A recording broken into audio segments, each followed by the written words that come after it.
morning, y'all. Welcome back to PWT Rely News with your host, Moosey Along. And tonight on Moosey Along Daily Bread, we're going to talk about global warming. Yes, the dreaded climate change 2 words. I know how the press feels, but I got big news to tell y'all.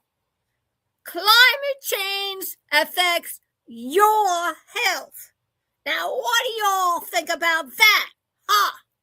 I bet you didn't give that much thought. Like the press doesn't. Well, you could be wrong.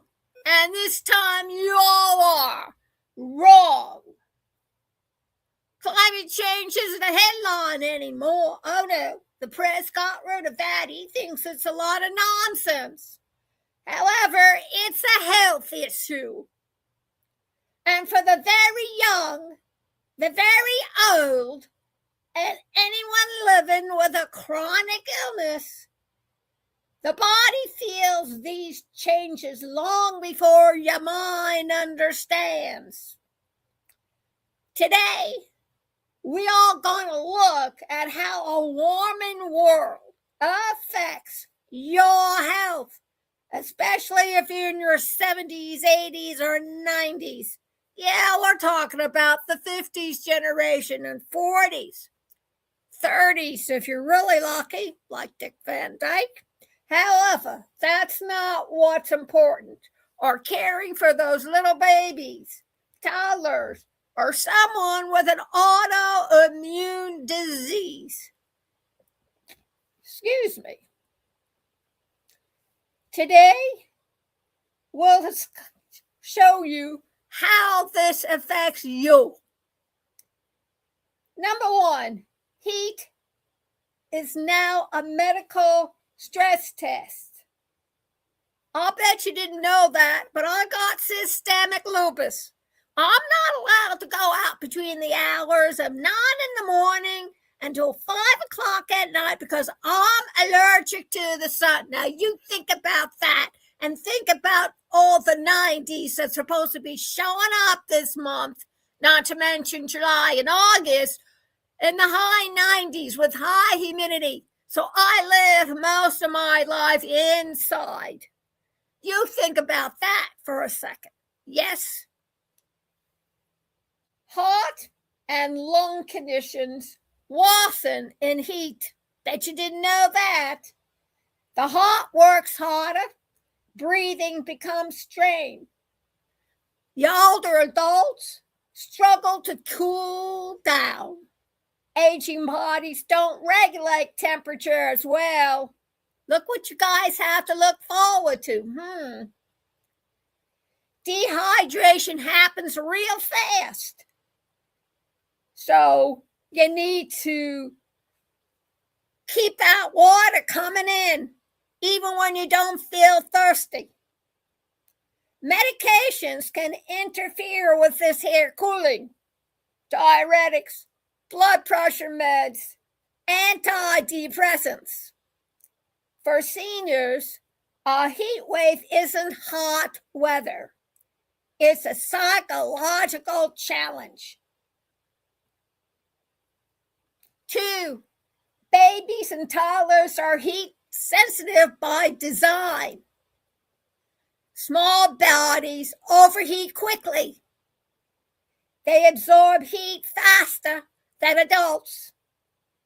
They can't tell you the overheating, crying, red skin, lethargy. Their sweat glands ain't fully developed like ours. So they don't cool down efficiently. Car seats trap heat. Temperatures rise dangerously in minutes. That's why you don't lock your kid in the car. Mind. Climate change means more days when little ones are at risk without anyone realizing that.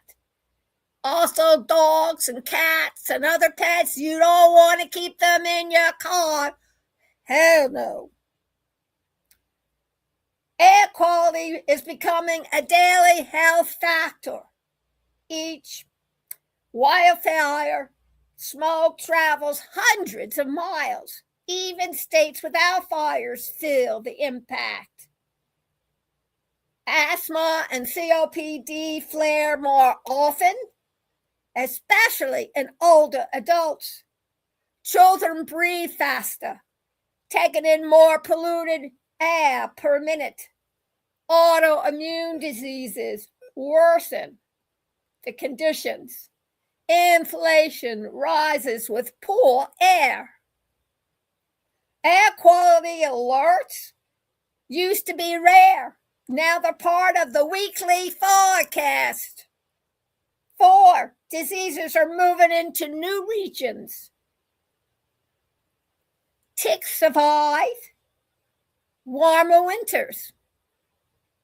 Lyme disease spreads farther north. Mosquitoes expand their territory. West Nile, dengue, Zika risks increases. Older immune systems respond more slowly. Infections hit harder. Autoimmune patients are more vulnerable. Suppressed immunity means higher complication rates. Climate change isn't just about temperatures going up or down, folks. It's about where diseases can live. Extreme weather disrupts medical care. Power outages shut down oxygen machines. Flooding blocks access to pharmacies. Ambulances get delayed. Dialysis and chemo appointments get interrupted. And for seniors and chronically ill patients, continuum of care is life-saving, and climate events erupt it more often. So, the next time you shake your head yes with what the press is saying, remember that climate change isn't a political argument. It's a health reality. And the more we know, the more we can protect our elders, our babies, our neighbors, and ourselves. Knowing is the first layer of safety. Stay alert, remain safe, check your environments, and make sure when you get out there in that sun, you have some kind of sun lotion on your skin to prevent yourself from burning up. Because I gotta tell you something, heat stroke ain't no joke. Have a good week.